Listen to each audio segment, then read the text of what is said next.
Good day, and welcome to the Tea. Welcome back, Tea Timers. The promise. The promise is all about the promise.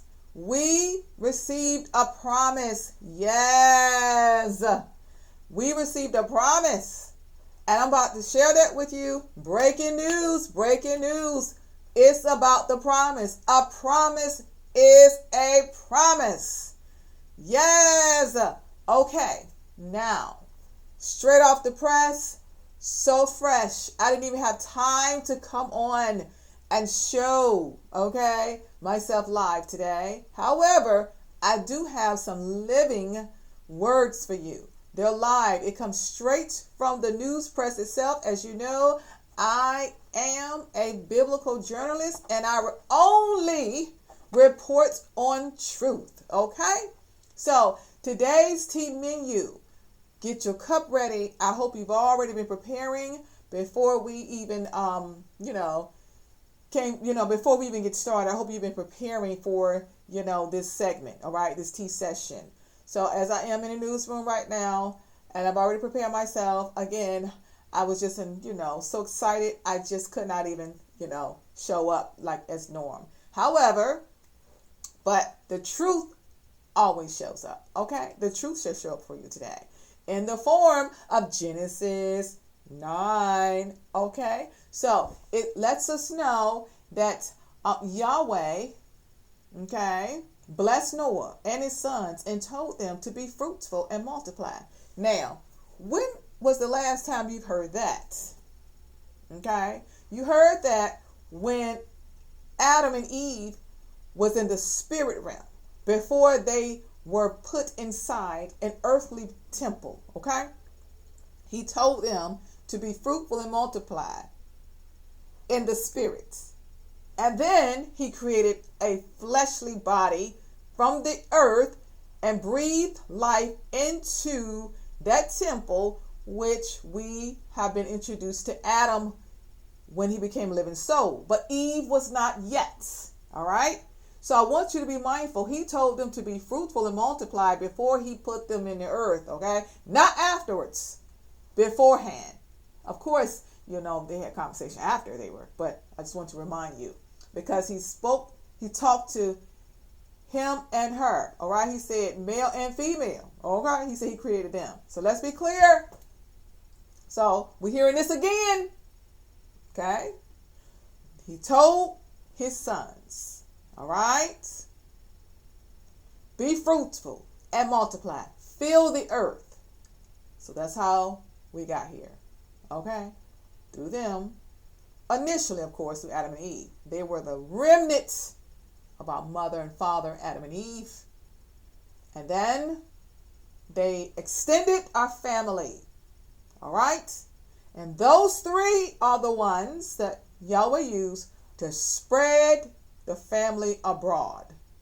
And so second part of this, second verse says, all the animals of the earth, all the animals of the earth, all the birds of the sky, all the small animals that scurry along the ground, and all the fish in the sea will look on you with fear and terror. I have placed them in your power. Oh, here we go. When did you hear that before? Okay. Did you not know that? Well, do you remember when Adam was given dominion over all the animals? The specific animals, right? The wild animals were definitely one of them. Okay.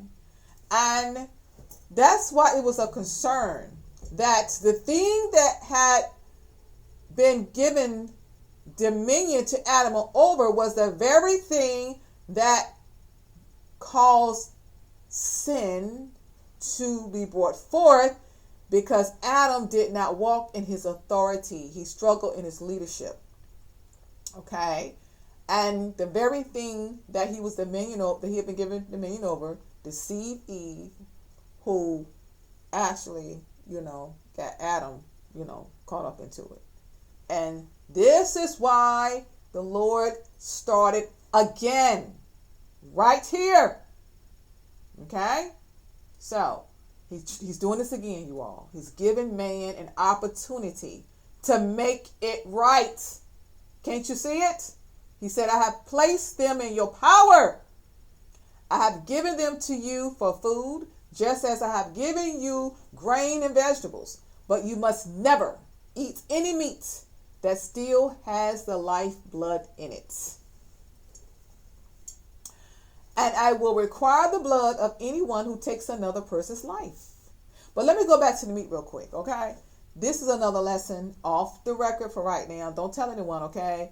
Do not tell my board, okay, the newsroom, which is myself, okay, what I am sharing with you, all right? This is a little T on the side here, okay? Now, you know, well, you may not know, but there is a practice from this which is called kosher. This is where it comes from, just so you know, okay? The Jews definitely practiced this, and they were supposed to. They're supposed to. Everyone is supposed to, okay? This is not something that was just isolated to the Orthodox tradition, well, the Orthodox Jewish tradition. Everyone, okay, was supposed to follow this because he told Noah's sons, and we're all supposed to follow this when it comes to the meat. So the Jews call it kosher, right? Now, there's another belief system in place, all right, under Islamic tradition, and it's called halal. They also do the same practice, okay? But it's under halal, which is the name of their God, right? When I say their God, meaning halal is a practice. Well, halal is actually the original name that Satan has derived from, okay? You can find that within the, it is in the concordance of the blue letter writing, okay? It's in that concordance that you can see his name was translated from halal to Lucifer, which is where we get Lucifer from. My understanding, it was given to him through the King James Version, which is under the umbrella of the Catholic writings or the canon, okay, that was put together under that system. All right? You can fact check that. Now, moving on to verse 5. And I will require the blood of anyone who takes another man's life. That's what he said. If a wild animal kills a person, it must die. And anyone who murders a fellow human must die. If anyone takes a human life, that person's life will also be taken by human hands. For God made human beings in his own image. Now be fruitful and multiply and repopulate the earth. Then God told Noah and his sons, I hereby confirm my covenant with you and your descendants, and with all the animals that were on the boats with you, the birds, the livestock, and all the wild animals, every living creature on earth. Yes, I am confirming my covenant with you. Never again will flood waters kill all living creatures. Never again will a flood destroy the earth. Ooh, okay, listen. A promise is a promise. Then God said, I am giving you a sign of my covenant with you and with all living creatures. Do you know that is with all of us? Do you understand? This promise was not just to Noah and his sons and their wives, but it was for all their children. It was for all generations to come. He said, for all generations to come. Aren't you a generation? Huh? Yes. So that was for you too. He said, I place my rainbow in the clouds. It is the sign of my covenant with you and with all the earth. When I send clouds over the earth, the rainbow will appear in the clouds, and I will remember my covenant with you and with all living creatures. Never again all the flood waters. Never again will never again will the flood waters destroy all life. That part right there. Okay. Now, let's keep in mind, between God and every living creature on earth. Then God said to Noah, yes, this rainbow is the sign of the covenant I am confirming with all the creatures on earth. All right. A promise is a promise. Okay? Now, I want to bring something to your attention. A promise is a promise. You can't take the promise now. Okay? Let's be clear on this. You can't take his promise. All right? From his children. You can't do that. When Yahweh says something, he means what he says. So, there's a problem though. I want to bring to your attention. Okay? There is a substitute. Okay? Unfortunately, with the rainbow. But you can't take it. No one can take that promise and use it for any other reason. It cannot be copycat. It cannot be copycatted, okay, for any other usage other than what Yahweh said. So although you may see the rainbow used in other ways, it is not part of his promise. It is not used correctly. So it's okay. It does not mean because you have something on with the rainbow and you're following Jesus that you subscribe to another message that is a direct, okay, contrast to the original message that cannot be altered. This promise can never be altered regardless of how many traditions decide to use it outside of the original promise. Okay? So we understand that the rainbow has been symbolism of pride, right? Of pride. Well, the Bible says, Proverbs 16:18, that pride goes before destruction and haughtiness before a fall. Okay? That's what it says. You can't make this stuff up. Okay? Read it. It says it right there. Proverbs 16:18. So you can't have pride. You cannot take the rainbow, okay, which is for the promise, okay, the promise that God gave his children. You can't do that, okay? You can't take the rainbow, which is a promise of Yahweh's covenant to his children. You can't do that. And use it in a form of pride. Because the Bible tells us what would happen. Okay? He will not allow that to stand. Now you following me? I hope so. Great. Let's continue. All right. Next thing on the press. It says, the sons of Noah who came out of the boat. Okay? Now, if you're trying to find out where I am, I'm in verse 18. Okay, I'll let you get there. Give you a second. All right. You good? Great. Let me start over. The sons of Noah who came out of the boat with their father were Shem, Ham, and Japheth. Ham is the father of Canaan. From these three sons of Noah came all the people who now populate the earth. After the flood, Noah began to cultivate the ground, and he planted a vineyard. Okay, he planted a vineyard. One day, he drank some wine he had made, and he became drunk. Okay, now Noah got turned up. He was in that boat. Okay, we were all there with him, right? And that was a long time to be in there with all those animals, with all that. Okay, can you imagine being in a boat for 5 months, stuck in there like that, and you know, with your wife and children? Now, of course, they were probably grown men at the time. Yeah, that's right. They were grown men, but they were only 95 years old compared to Noah, who was, well, they were a little older than 95. They were about that time, they were about 100, because Noah was, oh no, he was like 595, right. Yeah, he was 500, he had kids. So by the time when the boat was 5 years later, so he was 600, and they were like 100 years old, right? But they were still like children, okay? Because look at the age difference.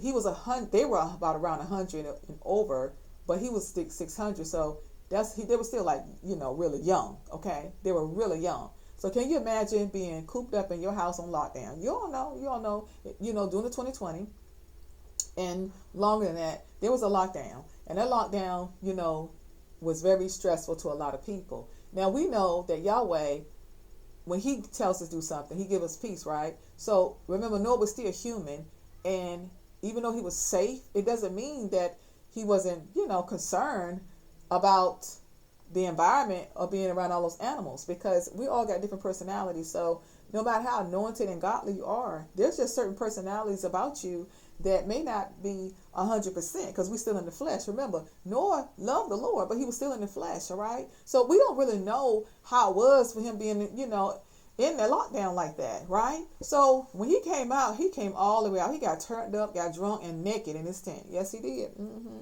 He was just, that's what he did, all right? So this is where, the deal went down. Because his son Ham, when I kept making a mistake and I kept saying Sham instead of Ham, it's because of him. Ham did something that wasn't cool, right? Ham saw his father, in the bear like that. And he just, he went outside and, he told his brothers. He was like, yo, guess what? Dad in there in the buff, man. Y'all, Dad is in there in the buff. I mean, he bearing all right now. He is knocked out. He turned up in the buff. He is turned up, y'all. However, Shem and Japheth was like, listen, this ain't cool, dude. Look, come on. Shem and Japheth was like, well, Shem said to Japheth, come on, let's cover our dad because this ain't cool. Let's go get a robe for him. So they took a robe, covered their shoulders, and they backed themselves up into the tent, and they covered their father. See, that's what you do. You cover, right? Doesn't the parents cover their children? They cover the children, right? So a covering. They were a covering to their father, right? But thank God, if the children, in this case, were a covering to their father, how much more can you glorify and worship the Father who is covering you? Okay, you know what? I'm sure you get it. So when they did this, they looked the other way so they would not see him in that state. Kudos for them. What a blessing to have children who honor their parents in that way. Now, Noah wasn't a perfect parent, okay? We know some of us have been born into families where parents were not perfect, but the Lord still requires that we honor them, okay? I know that might not be the lesson that you thought we would go on. I didn't either, okay? I am just a messenger. Let's be clear. I report on truth, all right? I don't report on people's opinions. I don't report on people's emotions. I report on the truth that set us all free through Jesus Christ and those that are to come into Christ because they understand this truth. All right. So we're here now. So let's break it down. So this is very unfortunate, right? And we know that a situation happened in this situation that happened, it caused some very serious consequences. Okay. You know how it is when you might have done something when you were little and you did not want to deal with the fiery wrath of your parent. What did you do? You ran, right? You were scared. Well, I'm not saying that there was a case in this situation. We don't read that. But just think about it. I just want you to put yourself in this situation, right? And you made a mistake. Well, that's what he did. We can only assume that he didn't intend to make a mockery in the situation with his dad. He wasn't, I don't know. I wasn't there. I didn't talk to him personally during that time. Okay. All I have right here are the facts that, I'm giving to you. But it's just norm that, he was just in such shock. He just did not handle it right. So, now, when they did the right thing, his brothers rather, there was a certain outcome that we're about to read. But let me go back to you all. Let's talk about this parent situation. So the Lord does require, that we honor our parents regardless, right? And in this case, you saw that Ham did not honor his parents. And when he did that, something happened, okay? But the two that did honor their parents, they were blessed for it, okay? Now, he didn't tell us to honor them because they're right or perfect. It's just something that he requires of us, even if our parents are not worthy of the honor. Okay, we have to honor what the parent above them, who is Yahweh, told us to do. So this is what we have to, get out of our feelings and honor and give, as unto the Lord. Remember, this is unto the Lord, not unto man. So it's a difference. So if you're honoring as unto man, that's a whole different situation. There's no requirement for that. But if your honor is unto the Lord, that's where it really counts and it really matters unto him, okay? So when Ham did this, he dishonored not just his father, his earthly father, but he also dishonored Yahweh. Ooh, that's deep, isn't it? I know you didn't see that coming. It's okay. It's okay. All right. You might have, did you fall? Okay, get back up, get back up. I know that took you off your feet. I know that tripped you up, didn't it? You didn't see that coming, right? I know you did not expect that, but that's straight truth, all right? Because that is why we're going to see in a few minutes what happened as a result. He didn't just dishonor his earthly father, he dishonored his heavenly father, because his heavenly father did not approve of how he dishonored his earthly father. Okay, now, keep it moving. Now, when Noah woke up, showdown. It says when he woke up from his stupor, he learned what Ham, his youngest son, had done. Now, I'm not trying to be funny. This was hard for me, okay? Very hard just to read this. I don't know why, okay, Noah put these kind of restrictions in place, but he did. He cursed Canaan, the son of Ham. Now, doggone, Canaan was not the one who messed up. His daddy did. His dad. But Canaan had to bear, okay, the consequences of what his daddy did. All right? So, he said, may Canaan be cursed. May he be the lowest of servants to his relatives. Then Noah said, may the Lord, the God of Shem, be blessed, and may Canaan be his servant. May God expand the territory of Japheth. May Japheth share the prosperity of Shem, and may Canaan be his servants. Noah lived another 350 years after the great flood. He lived a total of 950 years, and then he died. Wow. Can you imagine what happened during that span of life? He lived literally he lived 350 years, right? He lived another 350 years after this. Can you imagine what that was like? They still had to till the land. They had to eat, didn't they? The Lord did not take away. We don't read where the Lord took away the burden that was put upon Adam, okay, and his seed after that, because the land still has to be tilled to this day, doesn't it? Right? Somebody have to go out there and till the land if we're going to have, things that we need. So the Lord just shortened the time, by the time we got to generations after that. However, there's still consequences for those things that happened way back then. And this is why it's important for you to read daily, every single day. Now, if you want to read ahead, go right ahead. You just do that. But make sure you read with understanding and clarity. Make sure you ask the Lord to give you his understanding, because this is his words. This is what he allowed the scribes to write. He also, remember, this information was given to Moses. Moses had scribes, right? Because that's what they did during that time. And the Lord gave Moses all this tea. Well, let me think. I don't know if a scribe was with Moses at the time the Lord gave him this tea, because we know that Moses was on a mountain for 40 days and 40 nights, right? On at least 2 occasions. So we know one time it was definitely with the Lord alone. And then he gave Moses the 10 commandments. But we don't read about this just yet, so don't go too far ahead of me, okay? So if you want to go ahead down the street, that's fine. You want to go ahead and talk to the others and, those that came after Noah. And I'll meet you here, though, okay? I'm going to meet you at this house here, right? So go ahead, and talk to the other neighbors that lives on this street, all right, in Genesis. But I will meet you right back here, okay, in Genesis 10 on the next news segment, all right? So until the next time you sit with me, you stay planted, all right, and enjoy your tea.